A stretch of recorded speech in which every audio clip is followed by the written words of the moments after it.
Hello viewers, welcome to e-Rickshaman channel viewers. Viewers এখন গাড়ী আপোনালোকক দেখুৱাইছো গাড়ীখন 1 বছৰ হৈছে গাড়ীখন বিক্ৰী কৰা হ'ব। গাড়ীখন কাস্টমাৰৰে বিক্ৰী কৰিব এটা অসুবিধা হৈছে অসুবিধাৰ কাৰণে গাড়ীখন বিক্ৰী কৰিব তেখেতে। গাড়ীখন 80000 টকা দাম বিচাৰিছে। 1 বছৰ মান হৈছে গাড়ীখন মোটামুটি।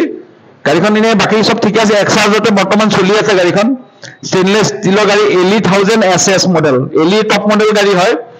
গতিকে কোনোবা যদি লম বুলি ভাবিছে আমাৰ ডিলাৰত আহিব পৰা ডিলাৰটো আপোনালোকে জানে সকলোৱে কছাৰীগাঁও টিবেনী হলৰ ওচৰত বিশাল আছে কছাৰীগাঁও মুনলিত স্কুল আছে মুনলিত স্কুলৰ লগতে আমাৰ ডিলাৰ লাগি আছে এলি ডিলাৰ বা ইউটিউবত আপোনালোকে এলি ডিলাৰ তেজপুৰ বুলি সাৰ্চ কৰিলে পাই যাব গতিকে আপোনালোকে আহিব পাৰে গাড়ীখন চাই লওক আপোনালোকে বাকি সব কন্ডিশন ঠিকে আছে পিছফালৰ খালি যেটো মাডগাৰ আছে মাডগাৰটো বাম্পাৰটো অলপমান হেৰি হৈছে বাম্পাৰটো অলপ কাম আছে वेल्डिंग तो অলপ বেয়া হৈ যায় বাকি গাড়ী ইনে ঠিক আছে গাড়ী এক্সাজতে বৰ্তমান চলি আছে গাড়ী 1 বছৰ হৈছে গাড়ীখনৰ গতিকে আপোনালোকে যদি কোনবাই লম বুলি ভাবিছে আমাৰ ডিলাৰত আহিব পাৰে বা স্ক্ৰিনত নম্বৰ আছে নম্বৰ কন্টাক্ট কৰি যোগাযোগ কৰিব পাৰে থ্যাংক ইউ ভিউয়াৰ্স